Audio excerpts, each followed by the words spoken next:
Good day. My name is John Pepper. I'm chairman of OceanWise Limited, a company based in the UK. We are experts in data management. My talk today is aptly named Making Waves in Marine Telemetry.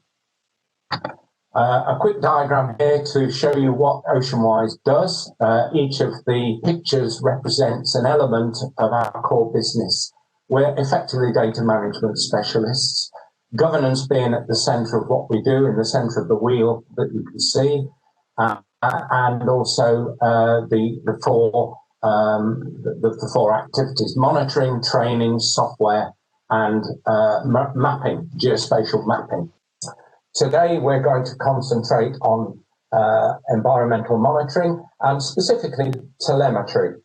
It may not be a term well known to everybody in the audience, but it's the automated communication process whereby remote data is transmitted from instruments and sensors back to a receiver.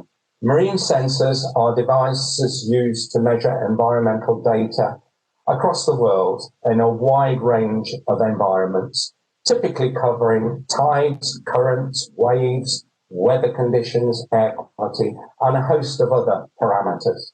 But instruments need to read a stream of numbers from a sensor and turn them into engineering and scientific units. That's all part of telemetry. A logger is required to store units, or a storage unit is needed to hold data locally. And instruments can relay data to multiple loggers. And a logger does not have to be a database. It often is in big organizations, but it can be as simple as a USB memory stick. Standard telemetry units only transmit data from single or multiple sensors, but remote telemetry units, and we'll be talking about that today, can transmit and receive data not physically connected to the place where the instruments and the sensors are located. And really, telemetry provides fast, reliable, and secure environmental data transmission and receipt from really anywhere to anyone. So why is it important in the marine environment? Well, three big things are happening at the moment. Climate change is leading to an increase in unforeseen environmental conditions occurring. There's a fast-growing need for reliable, accurate and timely environmental data by ports and harbours, for example, in their vessel traffic services, by shipping, increasingly using e-navigation, electronic navigation, offshore energy in the wind farms, oil and gas industry and tidal sector, fisheries, scientists and coastal conservation sectors. And a means of retrieving data from a range of sensors can be shore-based, on the surface, on board ships and boats, in the water column or on the seabed. So these sensors can be anywhere from above the water level to the seabed. Telemetry is valid in all of these particular environments. So data collection. Data is all collected for a purpose, and I'm sure as a geographic audience you know that, because it's expensive to capture. So location at which the data is collected is rarely the place where the data is assessed and acted upon in telemetry because of the environment in which the measurements are made. It may often be below the water surface or in very remote and hostile locations. Decisions are made using that data at different times and places in the operational process. Telemetry typically uses radio-based systems to transmit, allowing communication across different platforms, such as satellite communications over the horizon instances, marine systems for safety of life at sea, SOLAS technology, shipping mainly, and also land-based systems where cell phone technology can be used.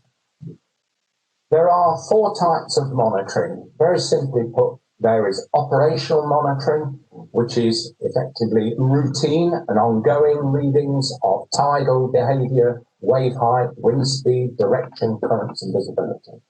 And is typically used, as I mentioned a minute ago, by port operators port pilots and wind farm operators. And they're interesting conditions prevailing ideally within the last 5 minutes. It's a constant way of monitoring. And delivery time is critical, where that data is required in front of the decision maker within 5 seconds. You've then got long-term monitoring, which associated perhaps with sea level rise baseline studies and wave and wind climatology. It may be multi-parameter and multi-instrument, where every record is critical and the frequency of data delivery is not so critical. It can be daily uploads. Such things of studying wave and wind climatology is over the longer term.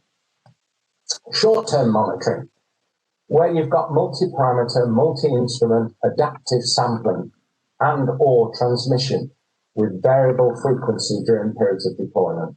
Every record is critical and the frequency of data delivery is perhaps not so critical.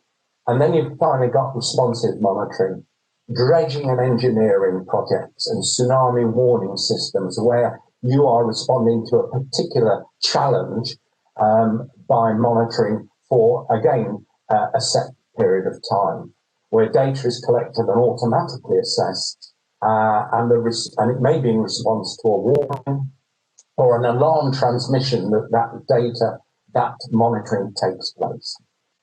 Trend analysis is then produced, processing on board the device that you're using, which has an interest in the conditions prevailing within the last 5 minutes, for example. And what will happen next is a key objective, certainly if we're into tsunami warning. And also delivery time is highly critical.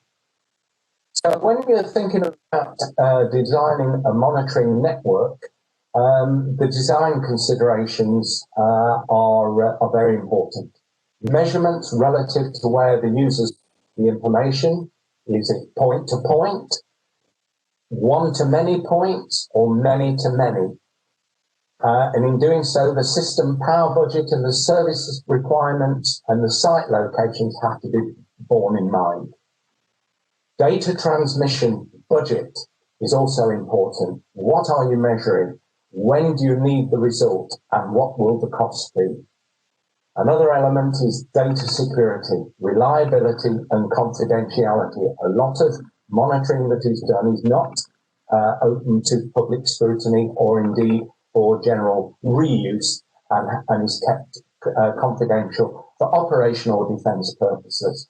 You've got data redundancy and duplication, where repeater stations and paired sensors may be required. Data latency, where stamp time data as it is measured, but not on arrival at the server. It's actually arriving later because of latency in the data. And clock control. And GNSS is typically used to achieve time synchronization of all data passed across the network. It's also important for controlling transmission via satellites such as Meteosat or GOES. The accuracy of data required.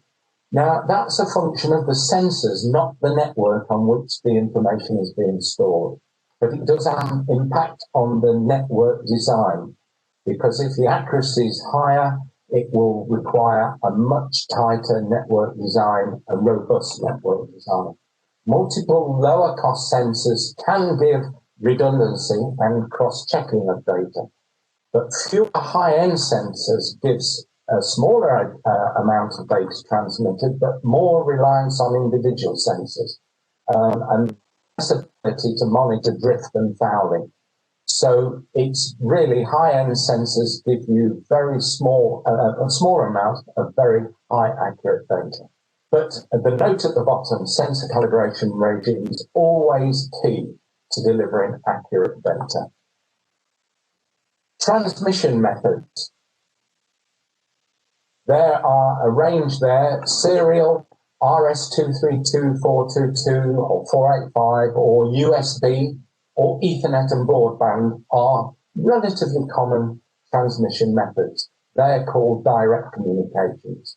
But out in the oceans, we may be forced to use UHF or VHF radio networks because of the distance involved and also the surety of the signal in getting the information from the sensor back to the shore. GPRS may be used.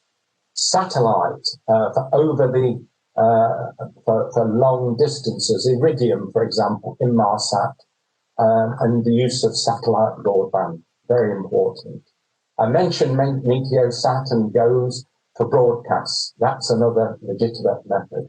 Increasingly, around ports and harbours and around shipping, the automatic identification system, AIS, is starting to be used. And then you've got LoRa, the low power wide area network technology. So a range of transmission methods are actively used, dependent on the location and the requirement for the data to be delivered. The protocols depend on what service is available at a chosen location, which I've just mentioned, how much data you need to transmit, and how often the transmission should take place. But just as an indication there, you've got SMS, email, file transfer protocol, HTTPs, TCP, UDP. These are terms that a lot of us already know, and AIS, but you need to be aware that more data will lead to higher costs, more frequent transmissions will result in higher costs, and more remote locations will result in higher costs. So it's important to select the protocols which match the complexity and the volume of the data, as well as the delivery mechanism. So powering the network is a controlling factor.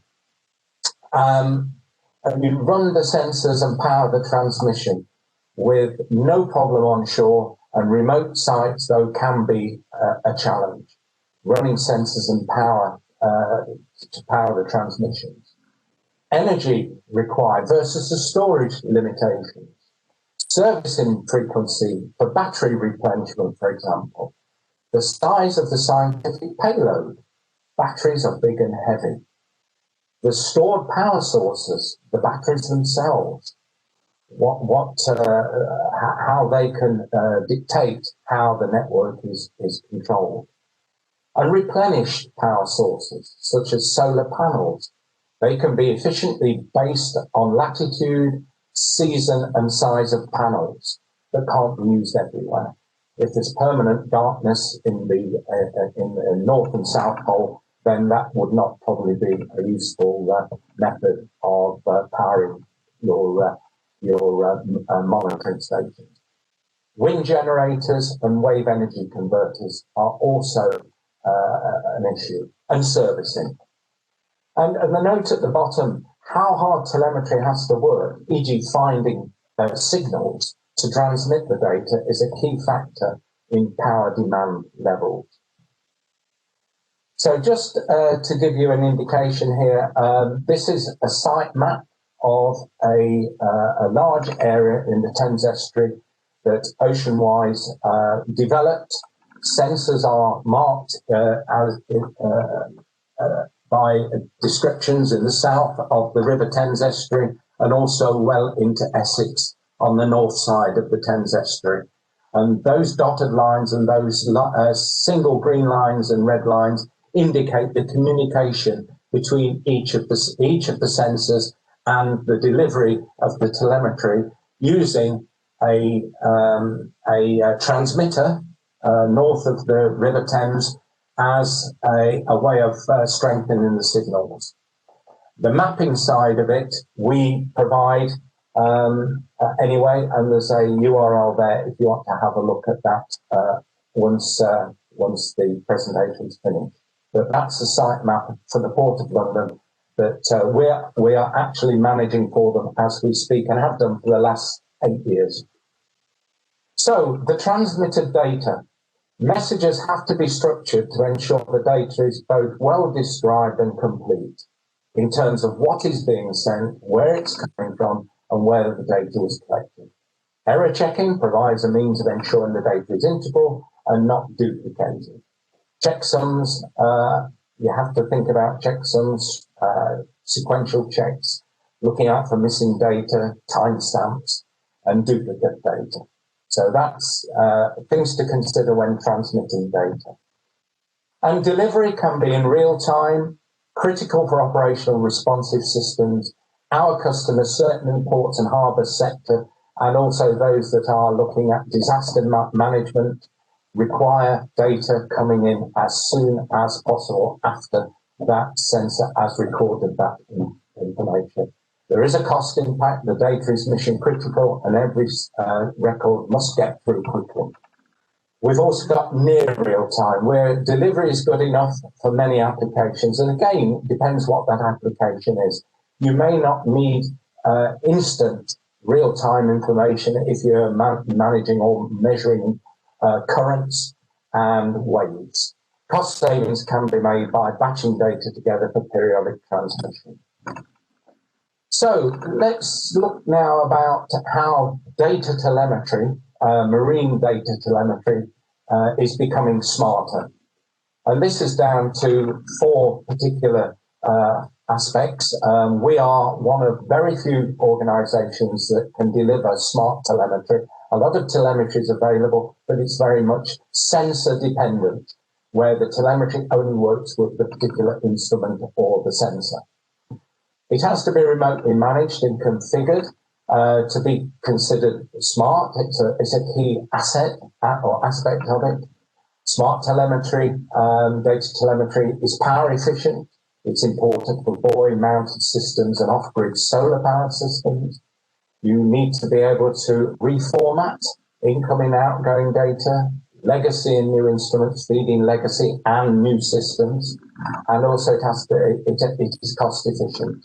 It uses multiplex data streams to reduce the data transmission costs, power consumption, and also provides station metadata. Very important that, as with all geospatially related data, the metadata, the data about the data, is important, increasingly so, but was not considered so until a few years ago.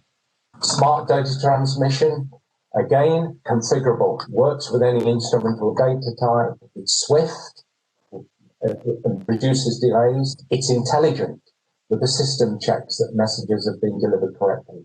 It allows for compression of transmitted data. Flexible, not restricted to one data delivery mechanism. Configured to use a variety of protocols. It has to be robust to cope with the transfer of different data volumes and different data loads. It has to be secure, reliable, and confidential. And our answer to that is the IP buffer that we developed in the UK with a partner around about 8-9 years ago. And we have been upgrading it ever since. This is quite unique, and we're very proud of it. It works seamlessly with PortLog, that's porting information and logging it in longhand. And that's OceanWise environmental data sharing and publishing platform. And it's been proven to be so reliable across the world in over 200 locations, in temperate climates, in harsh conditions, in ice conditions, in desert, and also in areas where harsh weather conditions such as hurricanes and tropical storms occur. The low telemetry unit has low power consumption. It's programmable for the data acquisition and can be programmed remotely. We do a lot of programming remotely once it's in situ. Choice of data delivery options works with a wide range of sensors and enables bi-directional communication and remote device administration. And it's safe and secure for the transmission of the data. There's an image of it there at the bottom right-hand corner, and just an image on the above it showing how a port pilot may receive some information. So the features of PortLog: online storage and publishing solution for environmental data acquired by differing monitoring techniques and sensors. It displays data, both real-time and historic, from a single or a number of sites. And it presents dashboard displays, very important this, of the latest information and observations, e.g. for tides, winds, waves, from all available sites plus time series of historical data from selected sites. The dashboard pages display the ages of the data received and the system information, such as the battery levels and signal strength, for engineers to determine transmission faults and diagnostics. And an interactive map displays are provided of all the sites. And we are now providing map displays to all of our customers. Again, there's a website there where you can look at a new video that we've just completed in the last few weeks. Right, just to round off, I want to talk a little bit about Associated British Ports Group, ABP Ports Group, which is the largest ports operator in the UK. They've been a customer of ours for a decade, or 10 years, and they're using IP buffers to telemetry real-time environmental data transmitted and received centrally from sensors at or near 23 ports right across the UK, from Scotland to Wales to the south coast of England to the east coast of England, and doing so in a smart, reliable and secure manner, all displayed using PortLog. And there's a few images there just showing what the harbour master, who is pictured in the top image, can see on his dashboard. And we will provide dashboards in the colours, schemes, and the design criteria that the customer requires. So no two customers require the same sort of format for their dashboards, believe it or not. And here we've got a picture of the networks that we are working on, or have been working on. We're still working on them at the moment. And here we've got a typical network design for that ABP network. And you can see now that I've just superimposed the geographic regions that are components of this network diagram that we produce. And that is how the whole thing is managed. We've got the PortLog server at the centre in our offices in the south of England. We've got the South Wales ports, the Humber ports, very, very important on the east coast. Southampton, a major cruise terminal and container terminal. And we have just completed around about 10 short seaports in the northwest of England and in Scotland for ABP. And this is a simple diagram to show how the buffers work, the IP buffers work across that network, where you've got each of the situation, each of the locations, and you've got the mode of transmission. You've got radar, local area networks. We're streaming via the APN and the receiving stations to a PortLog server, and we're creating a wide area network for the customer, firewalled, of course, in this particular case. Here we've got a couple of dashboards, copies of the dashboards. These are the Southampton water tide gauges, and as you can see from that, it shows each of the stations down the left-hand side, and these, the wind direction, speed, gust speed, tide, and visibility, which are constantly changing. It's a 10-second upgrade of the data in Southampton for these parameters, for these environmental parameters. And just an example of if things go haywire during the we can immediately find where faults or readings are being missed. Data is not being shipped in, and we then have a set of diagnostics where we can go and look at those particular stations and look at where the problems are occurring. And just to finish off, this is at the other end of the spectrum. This is not a port, although it's a coastal area. This is a sea level project that was completed last year. There's a few images there showing where it is, but we're looking at Dominica.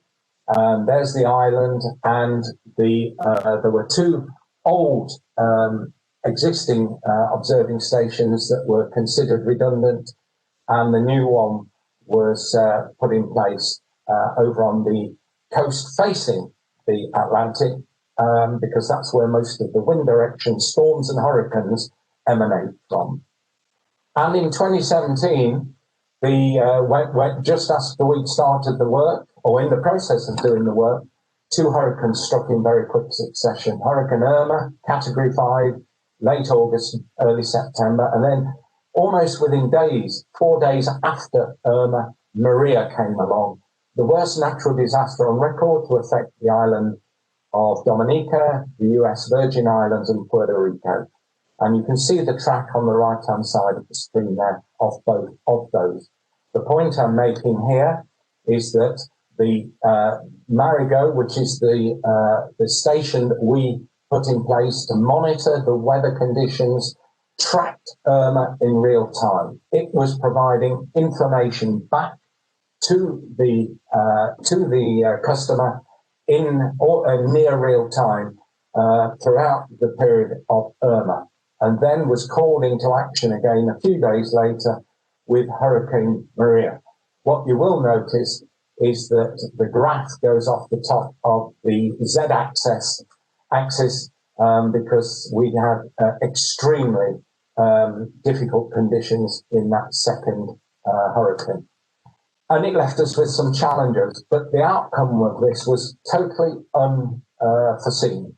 Communication with the sensors and transmission that we got on the island in Dominica was lost on the 18th of September at 21:49 AST, where all power lines came down, all the telecoms came down, and no contact from Dominica was received for 4 days. The island was destroyed practically. GPRS comms, however, were restored about 7 days later, and then out of the blue, the IP buffer received all the missing tidal and MET readings retrospectively and backfilled all of the data in the information that was provided to the customer. We didn't expect it, they didn't expect it, and not one single reading was missed, even in that hurricane grade 5. With that, I'd like to thank you for following what I've been talking about. I hope you found it interesting, and I hope that you'll have a chance to go perhaps and visit our website, OceanWise.eu. Thank you for listening, and thank you for watching.